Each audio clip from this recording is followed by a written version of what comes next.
Hi, I'm Diana Rosa reporting for the Equine Television Network, and I have the honor of talking to Nigel Fennell. And you are a blacksmith, but what I am interested in is sculpture. You're also an equine sculpturist. A very late comer to art, I might add, but yes, I've been a farrier for 32 years, and then I found a new passion in building horses. How many have you done so far? 3. This is my 3rd one. And what are they? First 2 Andalusian stallions in 2 different mediums, and now we have the big boy, Big Red Secretariat. The Big Boy Secretariat. I was there. I mean, I know this big boy, unbelievable horse. So first of all, it's made out of metal, right? Yeah, it's pure steel, mild steel, yeah. Talk a little bit more about that. So we used, to represent a horse in a million, we used basically thousands of mosaics, steel mosaics cut from a plasma hot table by a great friend of mine, Justin Frank. And I want to stop you there because I want people to notice these are all little horses. Tiny little secretariats, his head, and then galloping secretariats. We have larger secretariats for his throat, and obviously tiny little jockeys for Ron for his lower half. And you were talking a little bit, you know, I heard you talking how difficult it is to work with metal, so I want to know more about that. Steel is very unforgiving as far as it takes a lot of time to cover a certain area. Unlike clay, which you can smear and shape instantly, for some of these incredible artists with steel, it's very unforgiving. You don't see the picture until you have a large area, so it's very unforgiving to get the final product. All right, so I want you to talk about the length of time it took. I mean, I know that the different parts took quite a long time, and the overall picture. How long did it take you? Totally, it took nearly 1,400 hours over a 14-month period. And the different parts, how much were they? So the the legs were like 140 hours each, roughly. The head was 167 hours, and so it goes on. And I know you got a lot of help from Ron. Ron's been a great contact, and he's been on the phone. I FaceTimed him many times. He was lovely to have his blessing and for him to tell the stories of riding Big Red. And I was totally awestruck by speaking to the man that rode the man. Right, exactly. You know, you and I know who Ron is, but some of the people out there don't. So can you talk a little bit about him too? Ron Turcott and the Secretariat partnership was incredible. He was a hard charger, literally, as a jockey, fearless, talented, could find a route on a race field, and he had the incredible power. And unbeknown at that time, when he was racing, he had this huge 22-pound heart, which we've celebrated through the mosaics. So, but Ron, and telling the story of the Belmont race, that he finally put the icing on the cake in an incredible run, and that we've actually titled this piece God's Boy 31-224. So it represents the 31 clear win by the clearance, and then obviously a time of 2:24, which hasn't been nearly 50 years on challenged to this day. You know, I obviously he's a magnificent horse and done incredible things, but there has to be another reason too why you decided to do this one. When I finished my last one, a good friend of mine in Tennessee, John Schmidt, he said, "Who are you going to do next?" I said, "I don't know, I've not thought about it." And he said, "Why don't you do Secretariat?" And that's, I fell in love with the story. I'm not big on American racing, coming from England, but I've heard of Secretariat, and when I looked into it more, I just fell in love with the legacy, the legend, the man that rode the man, and then I was totally in, and I gave it everything I had. You know, when people think of blacksmiths, I mean, obviously you are artistic in what you do, but they would never, ever guess that you would create something like this. What got you inspired to start doing these horses? Just a change in life, really. We planned to come to America. We had a visa fail for different reasons, unbeknown to us, and then we tried again. I had a lot of time on my hands, where I'd lost work, trying to make a new life change, coming here. And then I built the other 2. Magico was the first. Maximus, the second Andalusian stallion, was actually built in COVID lockdown. That was my wife's idea. Why didn't you build another horse? Because there was nothing happening.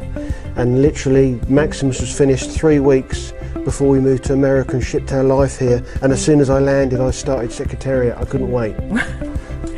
Well, let's go back and talk a little bit about you. You started in England, right? Yeah. And then, so when was it that you moved here? We moved here in the fall of 2020. And we just, trying to make our way. What inspired you to come here? I think just a life change, and we love the space. I've been to America many times through my farrier work, competing as a farrier, judging as a clinician and as an educator in America. So it's just new beginnings, new opportunities later in life as a farrier. I've been a farrier for 32 years now, and done many great things in England with awards and different contests, and it's been a big part of my life. But now I'll always be a farrier through and through, and I love it. And I'll always be horseshoeing, but now I'm quite happy to stand in the shop and build legends. I would be remiss if I didn't ask you about Susan, because clearly she's a big part of your life. So talk about your wife. My amazing wife, Susie, she backs everything I do, my crazy ideas, my early starts, my late nights, my obsession with this guy has been immense, and you can't do it without a good partnership. It's just impossible. I built him, but she was behind me, building him with me in many forms, and the patience and the belief that I could do it. And times I thought I couldn't do it. There were so many frustrating moments I had with this, but she'd always say, "You can do it. It's going to be absolutely fine." That's what you need, right? You have to have it. Yeah, and you said about frustrating moments. So I know that you were talking about the medal, that you could go through a long time and then suddenly maybe have to chuck it. Yeah, I was very fortunate. I didn't have too many failures with this because I was so meticulous with it. There was odd moments in certain areas, but the hindquarters were a massive issue for me. It was very important for his hind legs and his stifle and his hips to be overtaking his barrel, and this picture here haunted me to make sure that his hind legs were overtaking his barrel. Sounds very simple, but trying to get the muscular definition in 1,000 feet of bar which covers his body to make the mosaics pop in the shape that they do was a massive responsibility, to making a piece of art look like it was moving although it was static. The mosaics, I think, are, for me, the most interesting part, but it had to make it more difficult for you to do this. It was incredibly inch by inch, piece by piece, fitting together a puzzle, and following the cage that I'd done was excruciatingly time consuming, and I look back and think, how on earth have I done it? But the mosaics, it had to represent a horse in a million of himself. And it gave it the contour and the texture of the muscle that I'd put into the definition in the body cage. All right, so what is the future for Secretariat? The future for God's Boy 31-2-24 is unknown. He has literally just been finished as a package. We would like to tour with him, get him seen, celebrate Secretariat's following is huge anyway. The legacy lives on 50 years. We'd maybe like to get into some races and get him shown before one day he is for sale. I don't know what price I could put on him, but I'd like him to be seen and enjoyed, as he is the only still Secretariat in the world. In order for him to be outside, are there things that you have to do? Yes, he's in his raw state. He is covered in oil to keep him from rusting. I like to keep the silver look, but he will be dipped in zinc at some time. It will take away the colours of the steel, but it will make sure he lasts forever when he's actually dipped in the zinc, which will make him silver all over. And what's the future for you in your next sculpture? Wow, I don't know. This has opened the doors. This has been a massive stepping stone from my other two guys and the mediums that I did those in. So I'm quite happy to carry on doing racing legends. Now I'd love to do more mosaic pieces and to understand this medium a lot more. I've learned a lot from this guy, and he's taught me a different kind of patience. Wow. But yeah, so I'd love to do some other racing legends. I'd like to see him in an airport. Yeah. Wouldn't that be great to have millions of people passing by and sort of learning the story? Maybe Bluegrass would take him. Absolutely. Yeah. Well, do you have any last words? I want to thank you so much for chatting with me. This has been so enlightening. Anything else you'd like to share? Just to say thank you to American Horse Publications for having me, and Jerry McGovern for inviting me and setting the seed, and to my wife and to everybody who was part of this this incredible journey, really, and to you guys for having me on.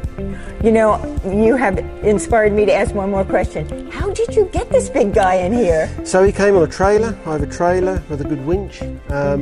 He comes in parts. His tail comes off, his head comes off so he can come under a doorway. Ron comes off and comes apart. But he is a brute, I won't lie. He is heavy. He's on wheels so we can manoeuvre him around. But yeah, me and my wife did it on our own.